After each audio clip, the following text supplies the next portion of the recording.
जब भी हम लैपटॉप या कंप्यूटर यूज करते हैं तो जो हमें लैपटॉप या कंप्यूटर का जो स्पीड हमें मिलती है, हम ये सोचते हैं कि जो स्पीड मिल रही है उससे अधिक स्पीड चाहते हैं। तो हमारे दिमाग में यही आता है कि हम क्यों ना अपने लैपटॉप या कंप्यूटर का रैम बढ़ा लें।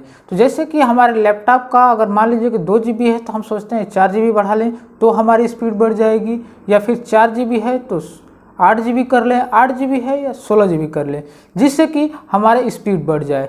इस वीडियो में इसी के बारे में बात करेंगे कि क्या हम अपने लैपटॉप या डेस्कटॉप का रैम बढ़ाएंगे तो हमारे लैपटॉप की स्पीड बढ़ेगी या नहीं बढ़ेगी। तो चलिए स्टार्ट करते हैं। हेलो दोस्तों, स्वागत है आप सभी का हमारे चैनल एसएम टेक्नो गुरु में। दोस्तों, यदि हमारे चैनल पे आप नए हैं तो चैनल को तुरंत सब्सक्राइब करें और बेल आइकन पर क्लिक करें, जिससे कि हमारे अगले वीडियो का नोटिफिकेशन आपको मिल सके।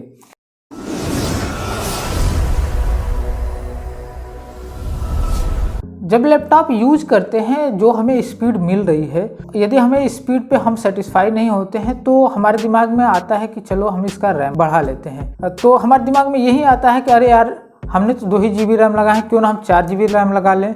तो ये आपकी गलतफहमी होगी कि रैम बढ़ाने से हमारे लैपटॉप या डेस्कटॉप की स्पीड बढ़ेगी। तो अब ये बताते हैं कि क्यों नहीं बढ़ेगी। तो पहले तो हम ये जान लेते हैं कि रैम कैसा होता है और उसकी कॉन्फ़िगरेशन क्या होती है। तो जब भी हम कोई भी रैम खरीदने जाते हैं तो रैम का जो फीचर्स होता है, फीचर जब चेक करेंगे तो उस रैम का मेगाहर्ट्ज़ या उसकी स्पीड लिखी होगी कि कितने मेगाहर्ट्ज़ की उसकी स्पीड है। जैसे कि अगर एक 4 GB का रैम है तो उसकी स्पीड इस तरह से आ सकती है, जैसे कि 4 GB का रैम है उसका 800 मेगाहर्ट्ज़ की स्पीड हो सकती है, या फिर 4 GB का रैम है उसका 1066 मेगाहर्ट्ज़ का हो सकता है, उसके बाद 1333 मेगाहर्ट्ज़ का हो सकता है, या फिर 1600 मेगाहर्ट्ज़, या फिर 1866 मेगाहर्ट्ज़ का हो सकता है।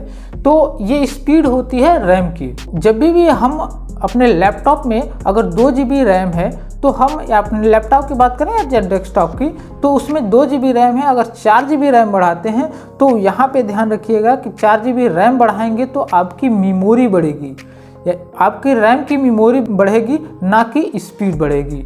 तब यहाँ पे बात ये आती है कि अगर रैम बढ़ाते हैं तो रैम बढ़ता भी है लेकिन स्पीड नहीं बढ़ती है तो क्या होता है, तो रैम का उतना स्पीड बढ़ाने की ज़रूरत क्या होती है। तो दोस्तों, रैम जब बढ़ाते हैं तो वहाँ पे आपके जो रैम का स्पेस होता है वो बढ़ता है। जैसे कि मान लेते हैं, एक एग्जांपल लेते हैं कि जैसे हम कोरल ड्रा या फोटोशॉप पे काम करते हैं, तो जब फोटोशॉप और कोरल ड्रा पे काम करते हैं तो छोटे मोटे बैनर अगर डिज़ाइन करना होता है या छोटा मोटा फ़ोटो बनाना होता है तो वो आपके लिए 2 GB रैम बहुत ही परफेक्ट होती है। लेकिन अब हमें बड़े बैनर बनाना होता है, जैसे बड़े बड़े शहरों में देखे होंगे बड़े बड़े बैनर लगे होते हैं, तो उतना बड़ा बड़ा बैनर बनाना होता है तो उसमें HD फ़ोटो डालना पड़ता है, HD उसमें कुछ लेटर्स भी लिखना पड़ता है, तो वो GB में चला जाता है। तो उस समय उस फाइल की रिक्वायरमेंट होती है कि जैसे मान लीजिए कि वो फाइल ही 2 GB की हो गई।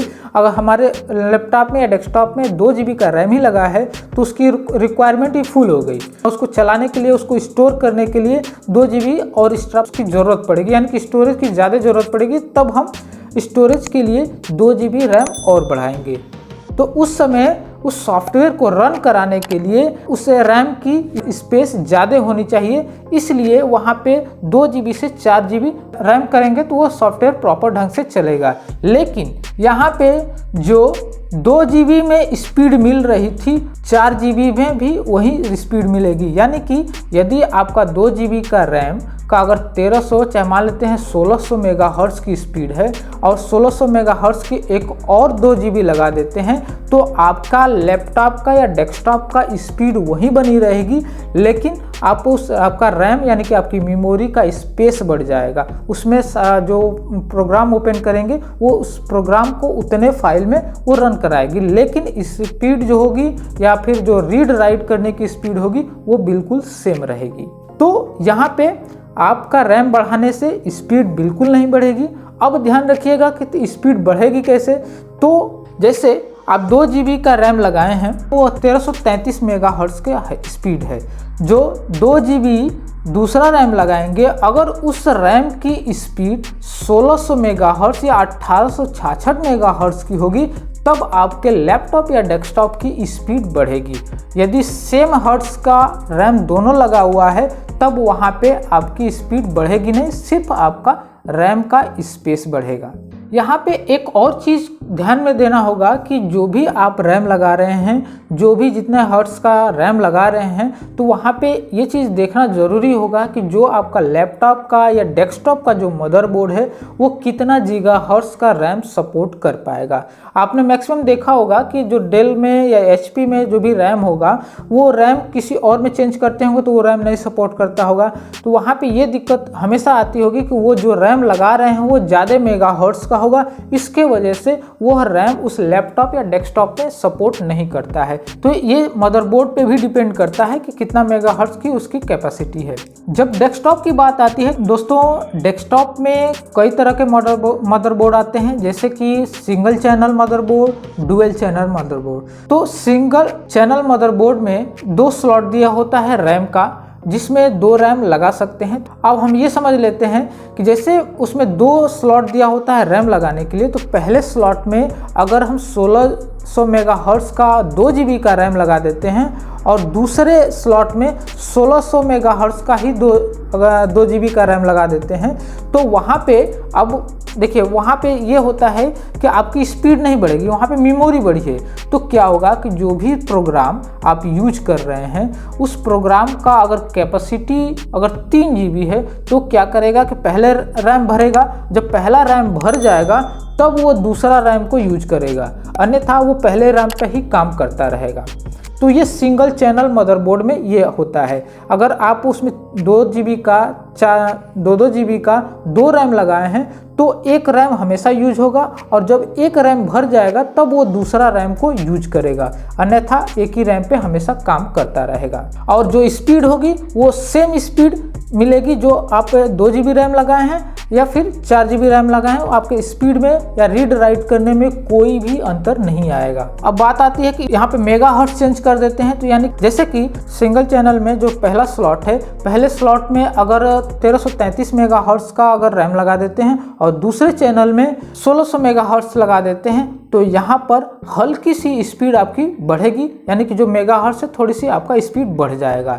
लेकिन जो स्पेस है, पहला जो रैम है उसका स्पेस यूज करेगा, जब ये भर जाएगा तब दूसरे रैम का स्पेस यूज करेगा।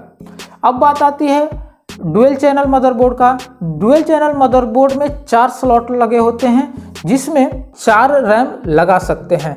देखिएगा जब भी 4 स्लॉट होंगे तो 4 स्लॉट में 2 स्लॉट एक कलर का होगा और 2 स्लॉट दूसरे कलर का होगा।